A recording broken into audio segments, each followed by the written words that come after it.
We have gathered the information about the best rated board games in each complexity level. And we're going to rank them. So we're gonna take top 3 rated board games in each of the complexity level, and then we're gonna rank them in three of these categories. Mine, which means we keep it. We keep it. It's gonna be our game. Friends, well, we're gonna give it away to a friend of ours, which means we'll get to play it from time to time, right? Yeah, and then other, it's gone. So let's jump into the first category, which is light as a feather. This is one of those videos, yeah? This is one of those videos. Can I at least peek? Shot already got 10 times better with these 3 brilliant games. Number 1 being Scout. What is it all about? Yes?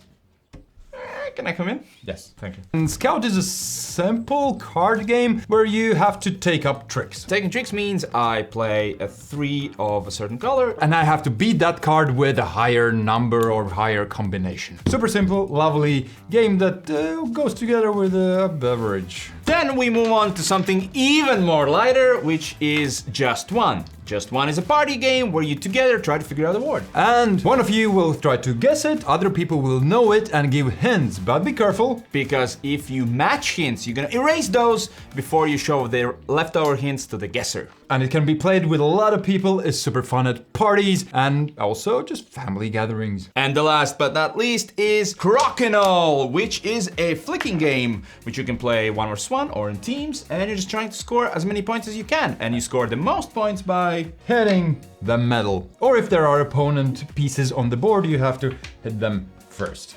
So these games are the top rated board games in the light category of all time by the people. Let's see what we think of them. We like all of these 3 games. We've mentioned all of these games repeatedly in our videos, so this is gonna be a toughie. You know what? Actually, for me, the easiest is Other, and I put Scout there. Scout goes into Other collection, but it's a freaking awesome game. Yeah. I'll place this here. Good enough. I think it's a brilliant game. It's expensive, but once you get it, you will play it forevermore, and it's just freaking awesome. I choose to place the 3rd one in the Friends collection. So the top 3 rated board games in the next category, which is a bit heavier than a feather, are these 3 games. Quacks is a simple family game. In one video, we picked it as the best intro game, period. In this game, you're drawing components out of the bag and placing them in your pot. And you're trying to boil it as much as you can because it could explode. Yeah, the more ingredients you pull out, the more points you will get, as well as the more money you will get to buy new ingredients. At some points you will want to stop because if you pull out too many of the bad ingredients, you're gonna explode. And then you only get either victory points or the money. So our second candidate is Cascadia. All you do is just pick 2 pieces and add them to your board. One of those pieces will always be an animal and the other piece will always be the terrain piece. You use the terrain piece to make larger and larger territories, which will score you points, and you use these animals to place them on these then territories to score points based on the cards. Every single round you have just this choice, which combination of tile and animal to pick. A beautiful little game that everybody I think loves. And then we have Harmonies. This one has a similar theme to Cascadia. You try to create this terrain, but in 3D elements. You create your terrain, similar to Cascadia, which will let you attract animals from the ones available. And the better environment you create, the more points the animal will give to you. But watch out, because other people might be after the same animals or the same terrain pieces, so there's a little bit of back and forth and interaction there. Let's see how we rank these.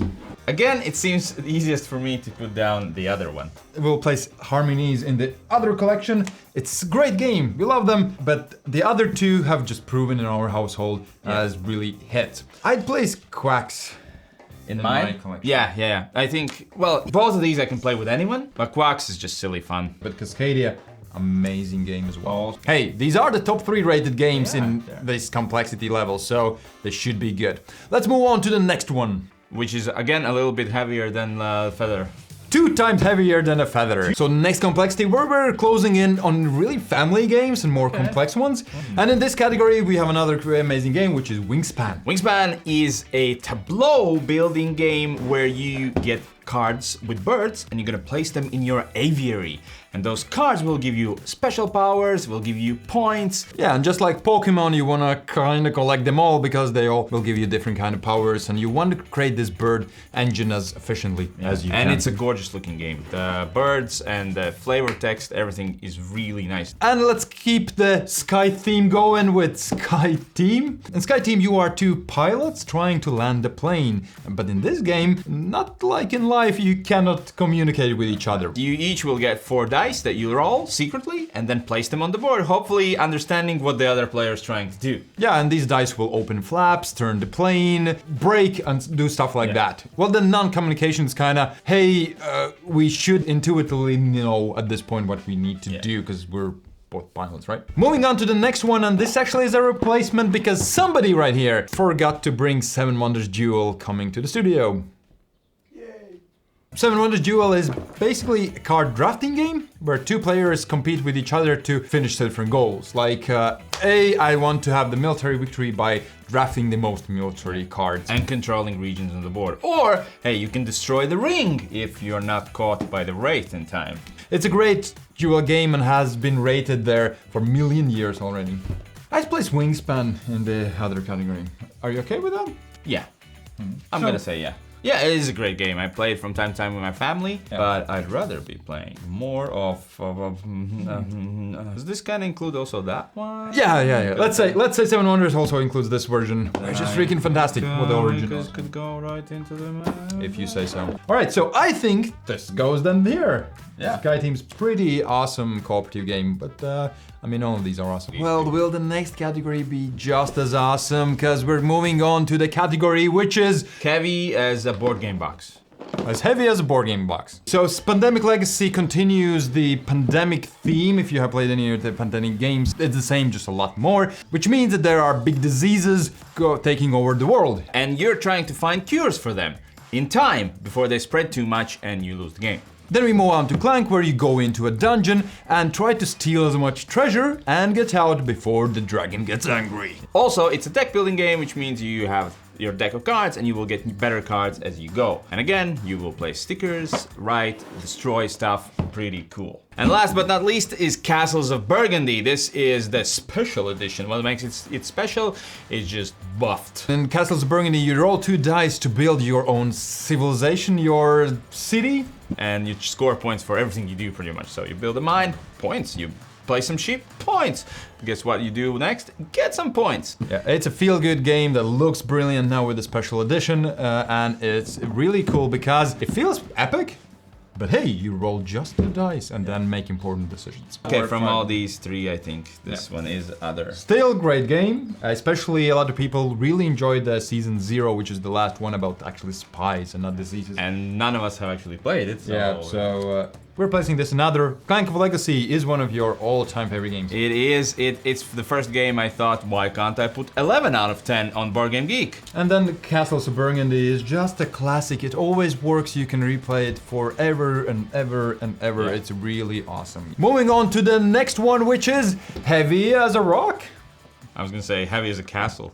We have these 3 games, starting out with Terraforming Mars. Terraforming Mars is a tableau builder where you're terraforming Mars and trying to make it habitable. And you can do that by getting the right cards. You get cards, then play them out, and then get resources because of awesome card play. And special actions and special abilities, and some of it's also a race game where the first one to complete something gets more points. It's a lot of things in one awesome package. So moving on to Dune Imperium, also in the Cosmos. It's based on the popular Dune books where you're playing one of the houses and vying for control of this planet. And you do that by 2 things. Number 1, you take your agents and place them on the board to do different kind of actions and mostly get resources, get cards, create some intrigue. It's also a little bit of deck building where you start out with your deck, but you will get new cards as you go and make your deck better. And then lastly, we have Scythe, and Scythe is set in this alternative universe where World War I was fought with mechs. These mechs were created to help humanity, but at the end,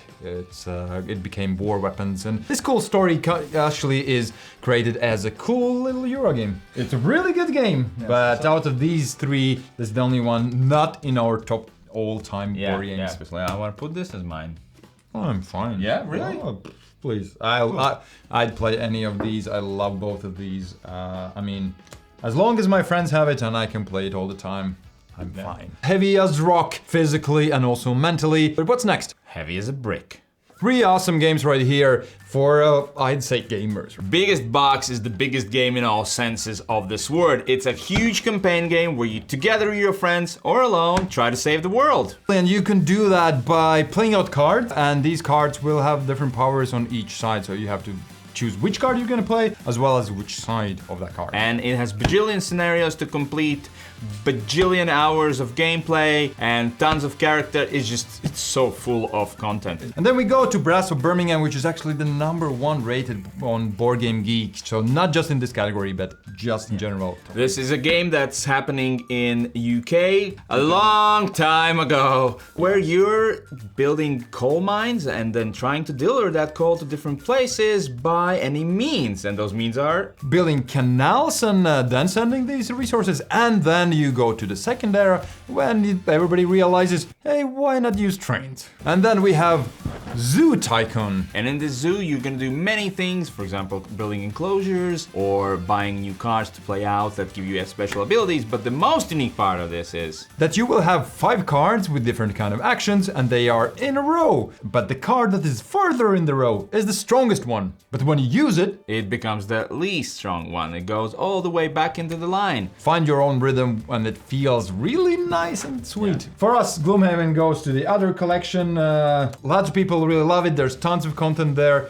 tons to explore, and it's kind of D&D fighting part in a box. I would put this in mine. Sure. What is this? He's not fighting me.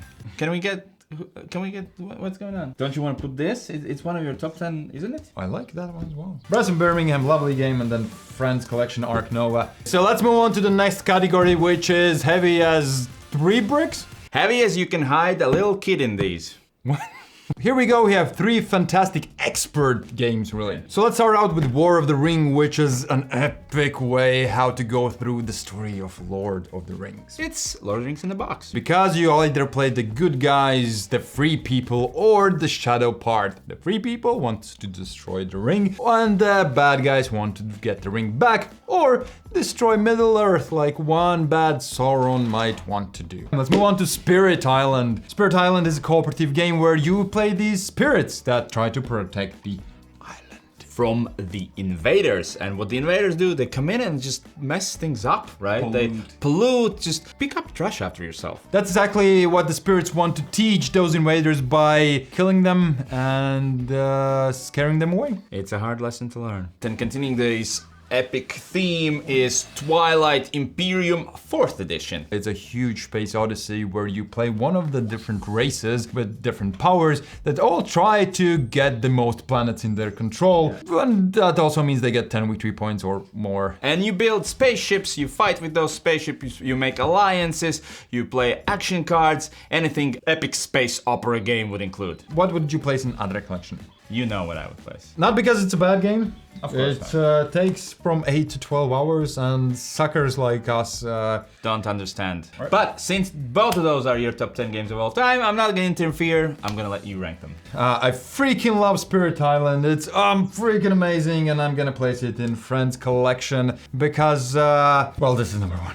Of course it is. You know why? He spent like how many months improving your game? What am I talking about? Check our video out where he creates something amazing out of that game. These are freaking awesome games, all 3 of them. Let's see if the video gets better or worse. So what's the heaviest thing in the world? My conscience. Black hole? Yeah. Heavy as a black hole. Actually... So welcome to the heaviest category on BGG, where these 3 are the top-rated games. So first of all, we have Voidfall, which is also a pretty epic space odyssey. It is epic space odyssey, but it has almost no random. Here you also will build ships, you will also get resources to get better and get victory points. Voidfall is also one of the best-looking games out there, and it's a space odyssey in itself. But unlike Twilight Imperium, like we mentioned, it is a very planny game. Alright, the next game is on Mars, where you play a faction that's creating the best colony possible. At first, you have to get a lot of resources from Earth and bring it back to Mars. But as you play, you will create mines,